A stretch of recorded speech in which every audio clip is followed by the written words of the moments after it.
ताकि बाबा के यज्ञ का रिकॉर्ड कायम रहे और सभी चीजें वहां रखी।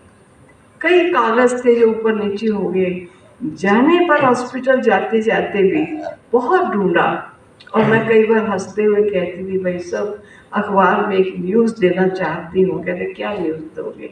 मैंने कहा न्यूज़ दूंगी कि वांटेड वन ढूंढा मन। एक ढूंढने वाला आदमी हमें चाहिए, क्योंकि हर समय आप ढूंढते रहते हो, मैंने वो कागज कहा, ये मेरे वो कागज। तो वो ढूंढा मन हम ढूंढते हैं जो आपके कागज को ढूंढे, क्योंकि कहाँ रखा है वही जाने। इतनी अलमारियां थी और सब अलमारियों में लिटरेचर हर एक का सैंपल। कहते थे आपको मालूम नहीं, और किताबें मैगजीन्स उनको बाइंड करके रखा हुआ था। कहते थे बहुत मेरी बहनें पीछे आई, इन बहनों को कौन देगा ये सब चीजें, ये सब ज्ञान की बातें। इसलिए ये मैं आने वाले अपने परिवार के लिए, अपनी बहनों के लिए सब सामान तैयार करके रखता। हर समय ये चिंता रहती थी कि सब बहनें जो आए वो आगे बढ़े और से आगे, एक से एक आगे बढ़े।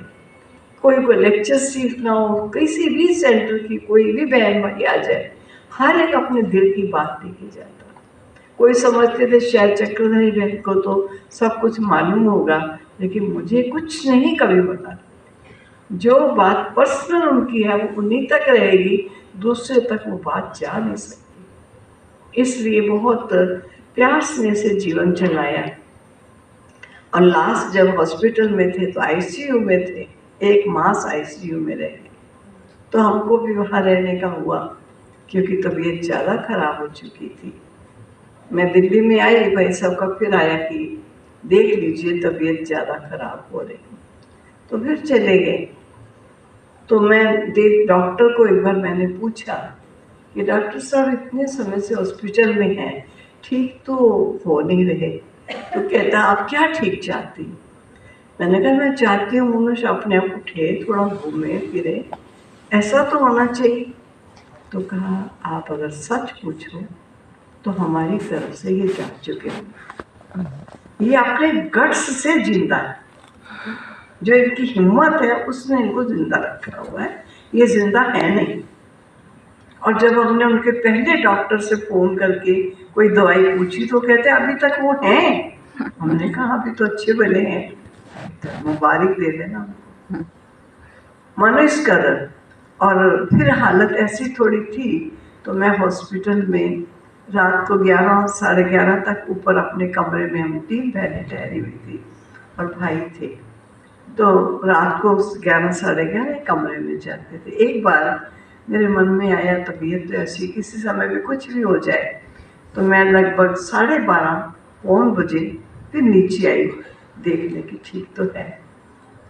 तो मैंने देखा भाई साहब 2 तकिए लगा के ऐसे बैठे हुए हैं और जमादार, उसका नाम सुनील था, अभी तक मुझे याद है, सुनील तख्ती लेके लिख रहा है और भाई साहब ऐसे बैठे हैं रात को। तो मैं गई, मैंने कहा सुनील क्या कर रहे हो? कहते भाई साहब ने मेरे से पूछा कि तुम पढ़े हुए हो? तो मैंने कहा मैं 9 क्लास पढ़ा। तो भाई साहब ने कहा मैं कुछ लिखवाऊंगा तो तू लिख लेगा? तो उसने कहा मैं लिख लूँगा। तो वो तख्ती लेके बैठा लिख रहा। मैंने कहा भाई साहब ये क्या कर रहे हो, आपकी तबीयत ऐसी है और आप बैठ के लिखवा रहे हो उसे? वो बेचारा जमादार और उसको थोड़ा सा पढ़ा हुआ है, कहते मेरी बात को लिख सकता है कोई बच्चा। मैंने कहा क्या ऐसी जरूरत है जो रात को ही लिखवानी?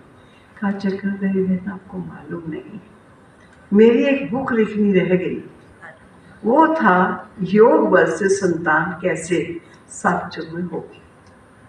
और ये आने वाले देश विदेश के लोगों के लिए बहुत महत्वपूर्ण सब्जेक्ट है। और ये बुक मेरी पूरी नहीं हुई। मैं ये चाहता हूँ कि मैं अपने जाने से पहले ये किताब पूरी कर दूँ। तो मानो बाबा की सेवा में हर क्षण उनको ये रहता था, कोई भी बाबा की सेवा अपूर्ण नहीं रह जानी चाहिए। और जब हॉस्पिटल में थे, किताब कितनी लिखवा सकते थे, बहुत तबीयत ऐसी थी। जमीन एक ली हुई थी, उनको ये था कि मैं भारत में डिज्नीलैंड किसको कहते हैं, अमेरिका की एक जगह जिसका नाम है डिज्नीलैंड, तो जो भी अमेरिका में जाएगा उस जगह को जरूर देखेगा, एक देखने वाली चीज़ है वो। तो भाई सबको होता था बाबा का एक म्यूजियम ऐसा बनना चाहिए जो डिज्नीलैंड देखने में आए, कोई देखे बिना रह ना जाए, ऐसी जगह बनी। बहुत विचार था। तो एक जगह ली थी सोनीपत में, वो लगभग 42 एकड़ जमीन ली, और जमीन तो ले ली, लेकिन जब हॉस्पिटल में थे, आईसीयू में थे, तब भी आर्किटेक्ट को बुला करके, कुछ मुख्य भाइयों को बुला करके नक्शा सारा उनका बनवा रहे हैं कि ऐसे। हालांकि डॉक्टर ने कहा था कि इनका किसी समय भी शरीर छूट सकता है, कहते थे जब छूटेगा तब छूटेगा ना, कोई बात नहीं, जब तक अंतिम श्वास तक बाबा की सेवा तो जानी चाहिए।